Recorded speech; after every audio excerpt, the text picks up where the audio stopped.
1 নং প্রশ্ন, কোন মামলায় সুপ্রিম কোর্ট মৌলিক অধিকারের ওপর নির্দেশমূলক নীতির প্রাধান্যের ব্যবস্থাকে কটাক্ষ করে? এ. সজ্জন সিং মামলা, বি. গোলকনাথ মামলা, সি. কেশবানন্দ ভারতী মামলা, ডি. মিনার্ভা মিলস মামলা। সঠিক উত্তর ডি. মিনার্ভা মিলস মামলা। 2 নং প্রশ্ন, নিম্নের কোন বিষয় নির্দেশমূলক নীতিগুলির ধীর রূপায়ণের জন্য দায়ী? এ. সম্পদের অভাব, বি. সদিচ্ছার অভাব, সি.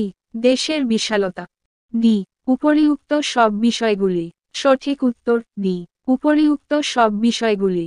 3 নং প্রশ্ন, কোন মামলায় সুপ্রিম কোর্ট রায় দেয় যে মৌলিক অধিকার ও নির্দেশমূলক নীতি একে অপরের সহায়ক? এ. গোলকনাথ মামলা, বি. কেশবানন্দ ভারতী মামলা, সি. মিনার্ভা মিলস মামলা, ডি. কোনটিই নয়। সঠিক উত্তর সি. মিনার্ভা মিলস মামলা। 4 নং প্রশ্ন, ভারতের সংবিধানে মৌলিক কর্তব্যের সংযোজন কোন দেশের অনুকরণে হয়? এ. রাশিয়ার, বি. আয়ারল্যান্ডের, সি. Britain, D. আমেরিকার। সঠিক উত্তর এ. রাশিয়ার। 5 নং প্রশ্ন, ভারতীয় নাগরিকদের মৌলিক কর্তব্য সংবিধানের কোন অধ্যায়ে সংযোজিত হয়েছে? এ. তৃতীয় অধ্যায়, বি. চতুর্থ অধ্যায়, সি. চতুর্থ অধ্যায়, ডি. পঞ্চম অধ্যায়। সঠিক উত্তর সি. চতুর্থ অধ্যায়। 6 নং প্রশ্ন, ভারতীয় নাগরিকদের মৌলিক কর্তব্য সংবিধানের কত ধারায় সংযোজিত হয়েছে? এ. 51 ধারায়, বি. 50 ধারায়, সি. 51 ধারায়, ডি. 52 ধারায়। সঠিক উত্তর এ. 51 ধারায়। 7 নং প্রশ্ন, ভারতীয় নাগরিকদের মৌলিক কর্তব্য সংবিধানের কোন সংশোধনের মাধ্যমে অন্তর্ভুক্ত হয়? এ. 24তম, বি. 42তম, সি. 25তম, ডি. 44তম। সঠিক উত্তর বি. 42তম।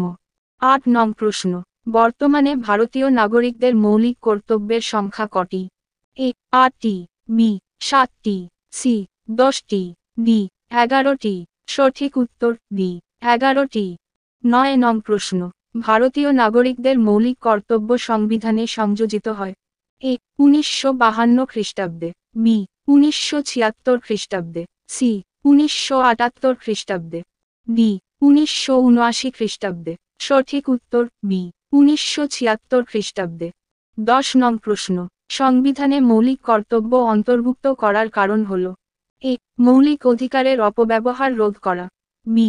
ক্ষতিকর ও অসাংবিধানিক কার্যকলাপ সংযত করা, সি. শাসন বিভাগের বর্ধিত ক্ষমতা সংযত করা, ডি.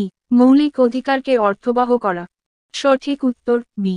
ক্ষতিকর ও অসাংবিধানিক কার্যকলাপ সংযত করা। 11 নং প্রশ্ন, কোন কমিটি ভারতের সংবিধানে মৌলিক কর্তব্যের অন্তর্ভুক্তির সুপারিশ করে? A. Sharan Singh committee, B. Ashok Mehta committee, C. Balram Jakhar committee, D. Sarkaria commission. সঠিক উত্তর এ. শরণ সিং কমিটি। 12 নং প্রশ্ন, ভারতীয় সংবিধানে নির্দেশমূলক নীতির অন্তর্ভুক্তি ঘটে কোন দেশের সংবিধানের অনুকরণে? এ. রাশিয়ার, বি. Britain, C. আমেরিকার, ডি. আয়ারল্যান্ডের। সঠিক উত্তর ডি. আয়ারল্যান্ডের।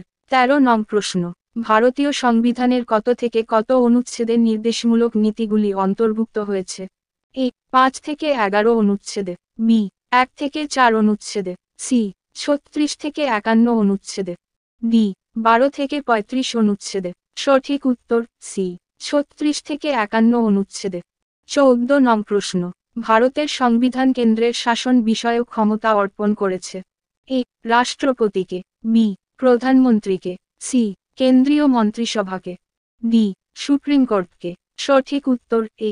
রাষ্ট্রপতিকে। 15 নং প্রশ্ন, ভারতের রাষ্ট্রপতি হলেন? এ. রাষ্ট্রের প্রধান, বি. সরকারের প্রধান, সি.